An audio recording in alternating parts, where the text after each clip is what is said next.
Hi friends, how are you? Hope you all fine. இன்னைக்கு நான் உங்களுக்கு ஒரு கதை சொல்லலான்னு வந்திருக்கேன். என்ன அப்படின்னாக்கா, ஒரு கோழி என்ன பண்ணிச்சான், சில முட்டைகளை இட்டு வச்சிச்சான்.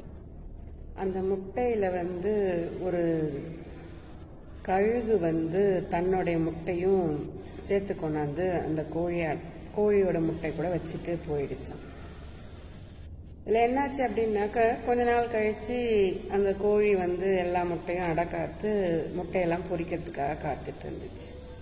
எல்லா முட்டையும் பொரிச்சு வந்துச்சு, கோழி குஞ்சுங்கெல்லாம் வந்துச்சு, கூடவே இந்த கழுகு குஞ்சும் வெளியில் வந்துச்சு. அந்த கோழி குஞ்சு அந்த கழுகு குஞ்சு தன்னுடைய குஞ்சு தான் அப்படின்னு நினச்சிக்கிட்டு அதையும் எல்லா கோழி குஞ்சு வளர்க்குற பாரியே வளர்க்குது.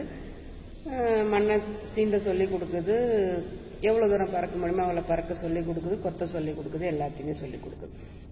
இந்த கழுகும் தான் இந்த கோழியோட குஞ்சு தான், இந்த கோழி தான் தன்னுடைய அம்மா அப்படின்னு நினச்சிக்கிட்டு அந்த கழுகும் என்ன பண்ணுது, அந்த கோழி குஞ்சு பேரும் குப்பையை சீக்கிறது, இப்போ புழுவை கொத்துறது, சின்ன சின்ன தானியங்களை உண்றது அப்படின்னு அதுவும் கற்றுக்குச்சு.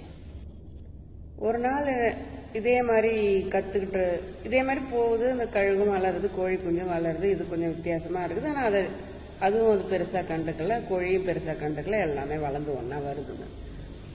ஒரு நாள் குப்பையை சீண்டிட்டு இருக்கும்போது வானத்தில் ஏதோ சத்தம் கேட்குதுங்களாம். அப்போது அந்த கழுகு குஞ்சு அண்ணாந்து பார்த்துதான். அங்கே சில கழுகுகள் வட்டமிட்டு இருந்தது.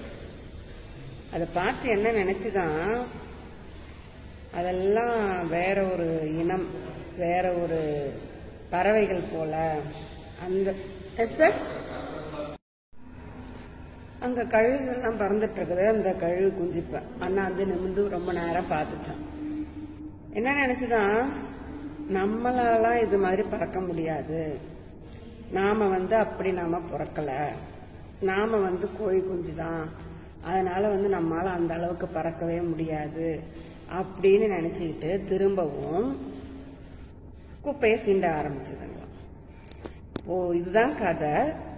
இந்த கதையிலேருந்து நான் என்ன சொல்ல வரேன் அப்படின்னாக்க, அந்த கழுகு குஞ்சு மாதிரி தான் நம்மள நிறைய பேர். நம்ம யாருன்னே நமக்கு தெரியறதில்ல.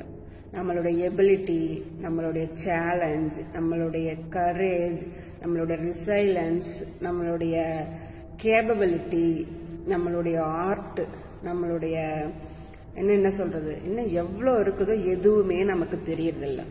நம்மளை சுற்றி இருக்கிற சரௌண்டிங்ஸில் நம்மளை என்ன சொல்லி வளர்க்குறாங்களோ அதுவாகவே நம்ம மாறிடுறோம். ஒரு கட்டத்தில் ஒரு சான்ஸ் உங்களுக்கு வரும். நீங்கள் இருக்கிற உங்கள் ஸ்டேஜில் இருந்து நீங்கள் யாரும் உங்களை தெரிஞ்சுக்கிறதுக்கு ஒரு சான்ஸ் கண்டிப்பாக உங்களுக்கு வரும். பட் ஆனால் அந்த சான்ஸ் உங்களுக்கு சந்தோஷமான மனநிலையிலையோ நல்ல மனநிலையில கண்டிப்பாக வரவே வராது. நீங்கள் அந்த பிரேக்கிங் பாயிண்ட்டை எப்போ ஃபீல் பண்ணுவீங்க அப்படின்னாக்கா, நீங்கள் பிரேக் ஆகிறப்ப தான். மேபி இட்ஸ் சம் ஆக்சிடெண்ட்டாக இருக்கலாம், சம் ரிலேஷன்ஷிப் உங்களை விட்டு போகலாம், நீங்கள் ஆசைப்பட்ட வேலை ஒன்று உங்களுக்கு கிடைக்காம இருக்கலாம், இல்லை நீங்கள் முயற்சி பண்ணுற ஒரு முக்கியமான விஷயம் நீங்கள் அடையாமல் போகலாம். அப்படிப்பட்ட ஒரு இக்கட்டான சூழ்நிலையில தான் நீங்கள் யாருன்னு உங்களை உணர்வீங்க. அந்த பிரேக்கிங் பாயிண்ட் அப்போ தான் உங்களுக்கு வரும். அதை நீங்கள் தெரிகிற வரைக்கும், அந்த பிரேக்கிங் பாயிண்ட் உங்களுக்கு கிடைக்கிற வரைக்கும் நீங்கள் கொஞ்சம் சிரமப்பட்டுட்டு தான் இருப்பீங்க. பட் ஒன்ஸ் அந்த பிரேக்கிங் பாயிண்ட்டை நீங்கள் ரீச் பண்ணிட்டீங்க, நீங்கள் யாருன்னு உங்களுக்கு தெரிஞ்சு போச்சு, உங்களுடைய கெப்பாசிட்டி என்னன்னு உங்களுக்கு தெரிஞ்சிருச்சு அப்படின்னாக்கா, அதுக்கப்புறம் உங்கள் லைஃப் அன்ஸ்டாப்பபிள் தான். ஓகேங்களா?